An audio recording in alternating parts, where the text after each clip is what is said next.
Parliamentarians کی بڑی اہمیت ہے، آپ سب کی اہمیت ہے. جس طرح ہم نے بڑے مشکل یہ 3 سال میں 2 مہینے ابھی رہ گئے ہیں. میں یہ کلیئر کر دوں، یہ نہ کہیں 3 سال ہوئے، ابھی 3 سال میں 2 مہینے رہ گئے. اس کا مطلب میں کیوں یہ کہتا ہوں؟ کیونکہ ابھی 2 مہینے میں اور بہت کام آپ کے سامنے آ جائیں گے. تو 3 سال میں شکل بدلی ہوگی. اب 2 مہینے پہلے تو نہیں آپ ایکسپیکٹ کر رہے تھے کہ آج بجٹ میں اس طرح کا بجٹ آئے گا. تو اس لیے ہر ایک مشکل وقت سے ہم شروع ہوئے. جو ایک ہارڈ ورک کیا تھا، ایک مشکل اکانومی ملی تھی، ایک نئی ٹیم نے کافی سٹرگل کر کے آہستہ آہستہ اب آپ کا اپر ہینڈ آ گیا. اب آپ دیکھیں گے کہ انشاءاللہ یہ اگلے 2 مہینے تک جب ہمارے 3 سال کمپلیٹ ہوں گے تو اور آپ مضبوط اور کانفیڈنٹ فیل کریں گے. جو ہم نے کوششیں کی تھی ریفارمز کی اکانومی کے اندر، ابھی بھی انسٹیٹیوشنل ریفارمز میں جو کوشش کرتے جا رہے ہیں، یہ آہستہ آہستہ اب اس طرف جا رہی ہیں جبکہ لوگوں کو رزلٹس نظر آئیں گے. اور میں اس کے اندر اپنی اکانومی کی ٹیم کو خاص طور پہ خراج تحسین پیش کرنا چاہتا ہوں. ایک بینکرپٹ اکانومی، مقروض ملک، ایک گھر کے اوپر قرضے چڑھے ہوں، کرایہ دار ہر طرف سے پیسے مانگنے آ رہا ہو، کبھی کوئی سبزی والا، کبھی کرائے، کبھی اسکول کے پیسے.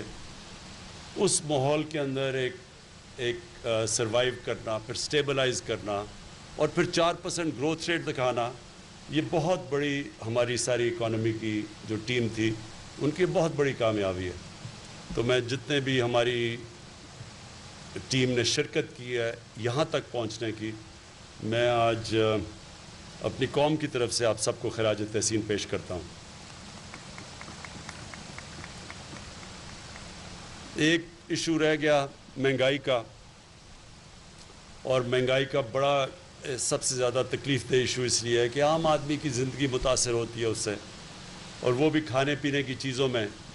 تو یہ بھی ایک ہمارے لیے بڑا چیلنج رہا ہے. اس کے اندر بھی ہم نے کئی چیزیں سیکھی ہیں، اور آپ اس میں بھی دیکھیں گے کہ آہستہ آہستہ انشاءاللہ اس کے اوپر بھی ہم قابو پا جائیں گے. اس میں جو سب سے بڑا مسئلہ ہمیں ہوا وہ یہ کہ پاکستان جو اب تک کھانے پینے کی چیزیں ایکسپورٹ کرتا تھا، وہی پاکستان کو اب چیزیں امپورٹ کرنی پڑ گئی ہیں. ہماری آبادی اتنی تیز بڑھ گئی ہے کہ اس کے باوجود کہ ہم نے ریکارڈ 3 فصلیں پاکستان کی تاریخ میں ریکارڈ تھیں، چاول، مکئی اور گندم، اور جو گنا تھا وہ سیکنڈ ہائیسٹ تھا پاکستان کی تاریخ میں جو اس باری پروڈکشن ہوئی ہے. اس کے باوجود ہمیں امپورٹ کرنا پڑتا ہے کیونکہ ہماری آبادی اتنی تیزی سے پھیل چکی ہے اور اتنی بڑھ چکی ہے کہ ہم انفارچونیٹلی ہم اب امپورٹر بن چکے ہیں. اس کے لیے بھی آپ کے لیے آپ ایگریکلچر کے لیے ایک نیا پلان لے کے آ رہے ہیں کہ جو ہم اپنی پروڈکٹیوٹی اب بڑھائیں. اپنے ایگریکلچر سیکٹر کو ہم نے ریئلائز کیا ہے کہ جب تک ہم اس کے اوپر اب توجہ نہیں دیں گے، آگے یہ مزید اور پرابلمز آتے رہیں گے. ہم اپنے لوگوں کے لیے اتنا نا اناج پیدا کر سکتے ہیں، تو اس کے لیے ہمیں اور زیادہ ایگریکلچر کے اوپر، پروڈکٹیوٹی کے اوپر کام کرنا پڑے گا، اور وہ ہم کر رہے ہیں. سوائے چاول کے گندم ہمیں امپورٹ کرنی پڑی، ہمیں دالیں امپورٹ کرنی پڑتی ہیں. ہمیں جو سب سے بڑا مسئلہ ہے کوکنگ آئل، ایڈیبل آئل، وہ اب ہمیں امپورٹ کرنا پڑتا ہے. تو یہ جو ساری چیزیں ہم امپورٹ کرتے ہیں، اس کا انفارچونیٹلی جیسے اور ساری دنیا میں ان کی قیمتیں اوپر چلی گئی ہیں. میرے خیال میں آپ کو یہ بتا سکیں گے، خسرو آپ بتا سکیں گے کہ ان ساری چیزوں کی کموڈیٹیز میں پچھلے 40 سال میں ان کی قیمتیں انٹرنیشنلی سب سے زیادہ بڑھی. تو یہ ہمارے لیے مسئلہ ہے. دوسرا ہمارا پرابلم یہ ہے کہ ہمارا جو کسان اگاتا ہے، اپنی پیداوار ہوتی ہے، اور اس کے اندر اور جو ریٹیل میں بہت بڑا فرق ہے.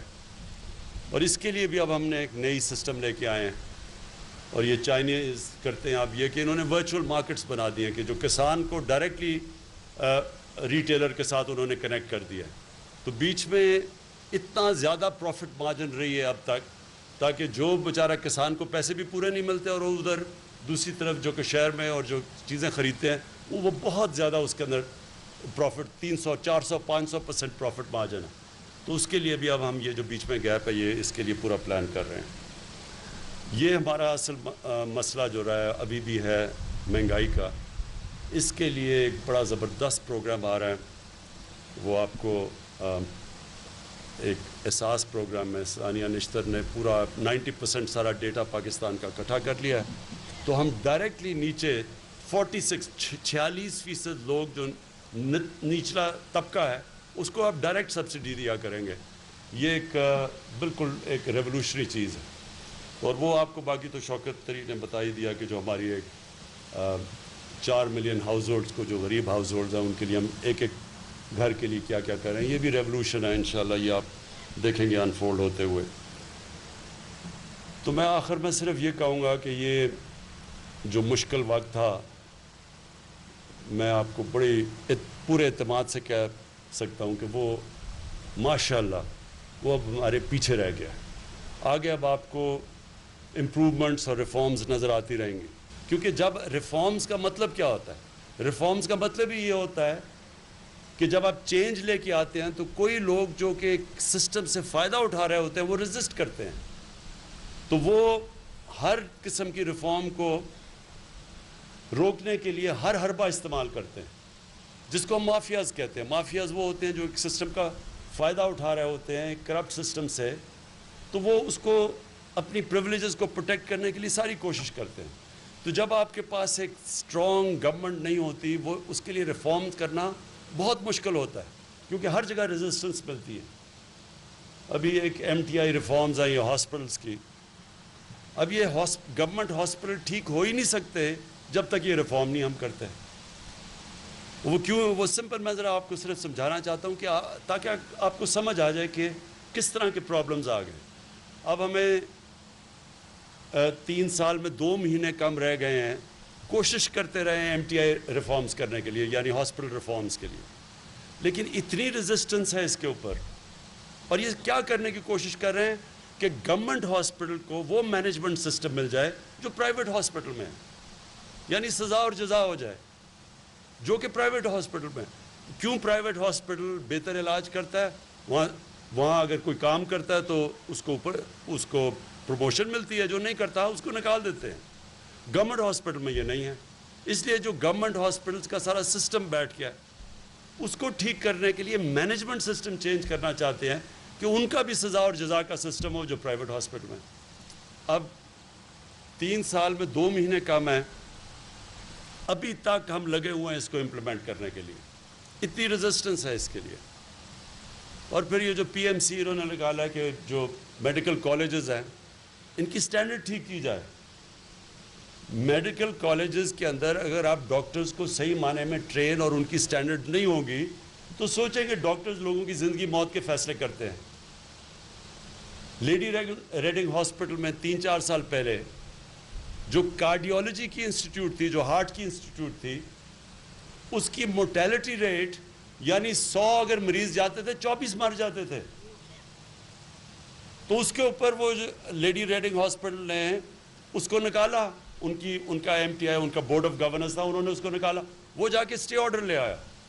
اب خود سوچ لے کہ کیسا وہ کارڈیولوجی انسٹیٹیوٹ کا ڈاکٹر ہوگا جو 24 مریض مر جاتے ہیں 100 میں سے.